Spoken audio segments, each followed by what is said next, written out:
My father told me a story once. I'll never forget it, for a few reasons. I think it's the first story he ever told me as a kid. It's also the story of how my grandfather died. But honestly, that's not the reason.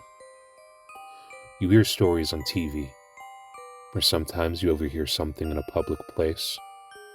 People talk about ghosts and aliens, and you think to yourself, that's not real.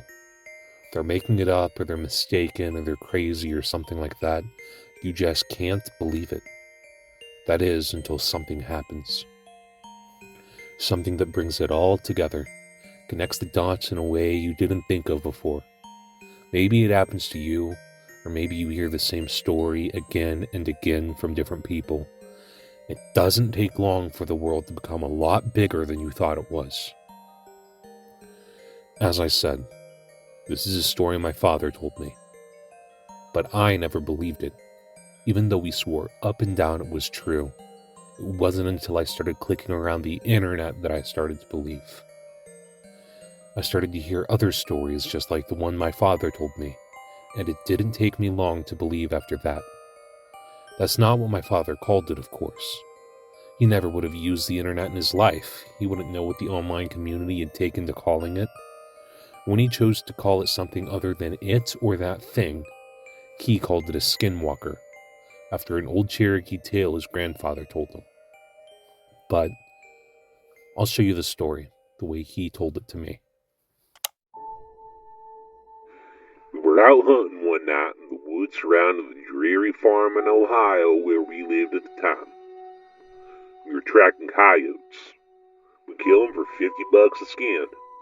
They kill calves sometimes, and we do it every night because we needed the money. Sometimes when we were out, we'd come on a deer and kill it.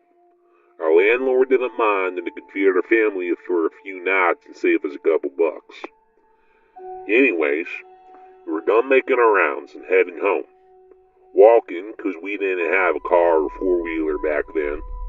We cut through the woods, and that's when we came upon it. Blood everywhere, splattered on the trees and the grass in the creek, everywhere. At first, we figured it was a pack of coyotes. We'd seen how sometimes when they weren't able to scavenge for whatever reason, they'd start hunting deer or cattle out of desperation. The worst was when they bred with feral dogs, but this wasn't that. You see, when a pack of dogs, wolves, or coyotes attack something, they do it right. They'll pick off one that's weak, sick, or old, or just small, and they'll hunt it.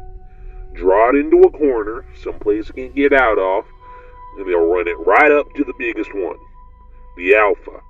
And the deer will never see that alpha. It might hear it, but it won't see it. All of a sudden, its throat will be torn out, and it'll drop dead. It's quick, it's clean, and that wasn't what happened here. Something had come upon a group of deer. Coyotes won't attack a group. Wolves wouldn't either. They get too much of a fight. There were 3, I think. 3 bodies just torn apart. You'd see a head here, or a torso there, a leg there. Predators don't do that. They don't leave scraps behind. Whoever had done this had not done it for food. They had done it for fun. But we didn't know that at the time, of course. We just saw a bunch of carcasses and figured it's something we had to take care of. I remember my dad telling me to go home. Thought that it was a work of a pack of feral dogs. But I wasn't leaving them. And I damn sure wasn't hiking through 2 miles of woods alone in the dark, with nothing but a .22 and a pocket knife. I was 13 at the time, so .22 was the only gun I could reliably use. Dad had the shotgun, and I wasn't going anywhere without it or him. It took a while to convince him, but we finally began tracking whatever had done that. It wasn't hard either. We just followed the blood. Either that thing led a deer before it got away, or it dragged one for a mile. I don't know. But what I do know is that I'd never seen my dad scared before that night. we started hearing the most horrible sounds. Now, I've been in a lot of woods in my life, and I've been all over the world. But I ain't never heard noises like I heard that night. I heard things screaming. I heard fox, deer, rabbits, raccoons, and birds, all of them afraid of something and hightailing it. Keep in mind, this is maybe 12 or 1 o'clock at night. Except for the fox and some birds, nothing was supposed to be awake at that hour. But they weren't just awake, mind you, they were on the run. That night, I saw flocks of birds flying into trees trying to escape something. We came upon a pack of coyotes, nearly shot a couple, thinking they had their eyes on us. But then we saw they were running from someone. Nothing towards us. They didn't even notice us, and went right past. Then some deer did the same thing. Then some rabbits, squirrels, and foxes, even a couple of wild dogs. These critters were supposed to be hunting each other, and the only thing they cared about was getting as far away from there as possible. We should have put 2 and 2 together, but maybe whatever we were tracking wasn't something we were supposed to see. It wasn't something we could kill. To this day, I don't know why we didn't just go home. I guess we were curious. I think that was my dad's nature, to go toward trouble to fight. Being aware of the things my father did during the war, I figured it was best to stay by his side. We finally reached an open valley. It was normally a soy field, but it wasn't in season, so it was just flat dirt. That's when we saw the tracks. Animals fleeing the forest had leveled everything in their path, but where the deer blood was, nothing had taken a single step. It was like whatever was responsible had left it for us to find. The tracks were shallow. Whatever it was couldn't have weighed more than maybe 100 pounds, but that didn't mean much. A bobcat weighed 40 pounds soaking wet can tear your throat out if you ain't careful. The fact that this was on the lighter side just meant it was probably quick and was gonna be tough to hit. So we followed the tracks, and it didn't take us long to find where they led. There's an old schoolhouse that sits on top of a hill. Half of it had been ripped out by a tornado, but nobody lived there. Not for a long time. Sometimes we got homeless people in there, or drug addicts looking for a safe place to shoot up. We figured maybe that was it. Maybe it was some sick kid riding a high, but we didn't think that for long. When we got to within 50 yards, we heard a noise. A sort of screech made up of 2 different sounds. One was a high-pitched, and another was a low growl. It was making both sounds at the same time. That makes any sense. We approached to within 20 yards, and we heard another sound, different this time. I remember thinking it sounded like paper being torn while someone was swinging a water bucket back and forth. Dad looked at me, knelt down, and whispered. He told me I had to stay behind him because we're about to corner our prey. Any animal will fight when it's cornered, especially a predator. But we can tell by the tracks there's only one.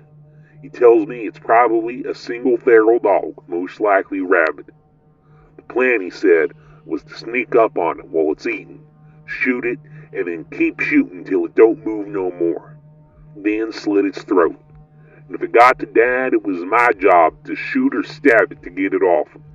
So we walked up, with me right behind him, just a tad to his side so I can see what it is. I wish, to this day, I had it. It was leaning over a carcass, tearing off its flesh and throwing what it didn't nibble out aside. There was blood all over the brick, glistening in the moonlight. It was pale white and looked like a little man, but not quite human. It had arms and legs like ours, but it sat like a monkey, hunched over, and its hands weren't normal. It had long fingers with claws at the end. So we saw that, and my dad hesitated. He wasn't about to fire a person, so he cleared his throat to try and get it to turn around. I swear to God Almighty, all the noise just ceased in an instant. I ain't ever heard true silence before that, and never again afterward. But for 2 seconds, nothing made any noise. And I mean nothing. This made it all the louder when that thing turned around, made this shrill cry, and pounced on Dad. He got a shot off. I think he missed. If he hit it, it didn't faze that thing at all. But it was on him, tearing entire parts off him. I started shooting at it with 22 point blank, but that thing barely bled at all. I got off 5 rounds, and then I started hitting it with the butt of the gun. It didn't budge or even register that I was there. It was clawing at my dad, removing whole chunks of his flesh. It started on his torso, peeling off the skin on his chest, and then it moved up, tore out his throat, ripped his nose clean off, and gouged out his eyes.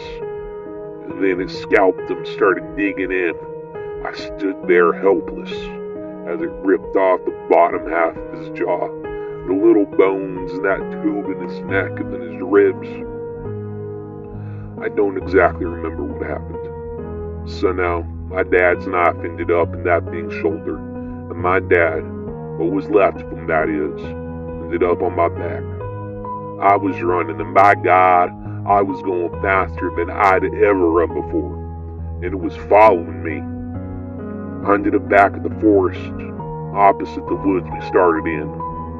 I was heading towards my landlord's house, because it was the closest thing to help nearby. But then, that was half a mile away. All the while, I heard that thing screeching and moaning. I heard branches cracking and getting thrown around. It was cracking so loud and often that it sounded like someone was taking an axe to every single tree I passed, but I never looked back. Not once. The thought didn't even cross my mind. Finally, I tripped and fell into some gravel. I looked up to see my landlord and a bunch of his buddies drinking around a campfire. I screamed and cried, and they came over. I told them to call an ambulance, and my landlord looked at me and said something I'll never forget.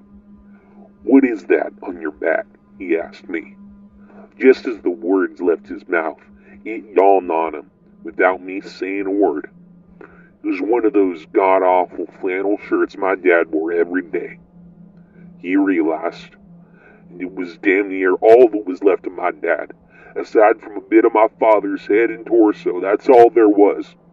Absolutely nothing below the waist. Suddenly we heard it, the screeching.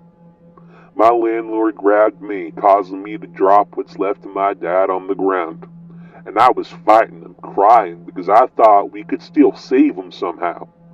But the truth is, my dad had been gone well before I ever picked him up, and all I'd done was carry a corpse back home. My landlord had to pick me up and throw me inside before I would go after him. He and his buddies and all of us went inside together, and they locked the door and got their guns. The landlord asked me, "What happened? What happened?" But I didn't know what to tell him. He pieced enough of it together to understand that there was something dangerous out there. All the lights in the house were on, and someone called the cops. They would get there as soon as they could, they said, but they meant in 15 minutes. We looked outside and saw it walk in front of the fire they'd made. No one knew what it was. One of them said it looked like an ape. Suddenly something came crashing through the window, and we all fired at it, but quickly realized it wasn't the thing. No, it was my landlord's dog. Well, his body anyway. His head and legs were missing. We had just started pushing things in front of the doors and windows to form a barricade when we heard something in the garage. I remember one of his friends saying that the doors were open. We heard metal and glass being ripped and smashed. We dragged the couch and TV in front of the door to the garage for added measure. It banged around some more, but then it got quiet. Not silent like it was before. We could hear it move around sometimes. The guys were talking, making sure their guns were ready. Someone handed me a pistol. And no sooner had I cocked the hammer back when we heard something shatter upstairs. Then we heard it screech again, except this time it was louder, and it didn't echo and fade out, because it was inside. We all rushed to the one door that led upstairs, and we got to it just as that thing did. It opened it just a bit, and 4 or 5 men just slammed into it. I managed to get its hand, though. Someone with a shotgun took care of that. Put the barrel right up to its wrist and pulled the trigger. Blew its hands clean off. That only pissed it off, though. It started shoving that door, clawing. We were on one side, pushing as best we could, and it was on the other, doing the same thing. The wood wasn't gonna hold, so someone told us to keep our heads down. Suddenly, the top half of the door was gone, and my ears were ringing. There were splinters everywhere. 2 or 3 of them had just unloaded on the top of the door. I don't nearly know where it went after that. The police got there. I was still glued to what was left of the door. The sun was up before they pried me loose. They put me in a hospital for a while. While I was there, a whole lot of people talked to me, but I didn't respond. Not for a long, long time. When I got back home, I got a job for the landlord working on the farm. We didn't talk much about that thing, but I signed up for the army when I was 19, and he sat me down to drink some scotch as a send-off. I asked him right away what the police told him. The story they went with was that it was a wild animal, probably a wolf or maybe a bear that had migrated north. I asked him how they could say that when they had the hand. He looked at me stunned. He told me that the hand never made it back to the station. The cop who had it in his car got into a wreck, drove into a tree, and died on impact. The hand was never found, likely taken by an animal.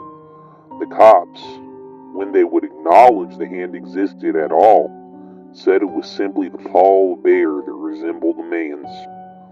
I never talked to the landlord again. He went missing while I was in basic training, and no one ever saw him again. There were rumors that he owed some people some money and skipped town, but I don't think it's that simple. As for me, I never went back to those woods. I wouldn't even if I had the whole goddamn U.S. Army at my back. That was the extent of what he told me, but there's just one problem. He lied. When my mom died, I don't think he felt like he had anything left to live for. So we went back to those woods, and he never came back either.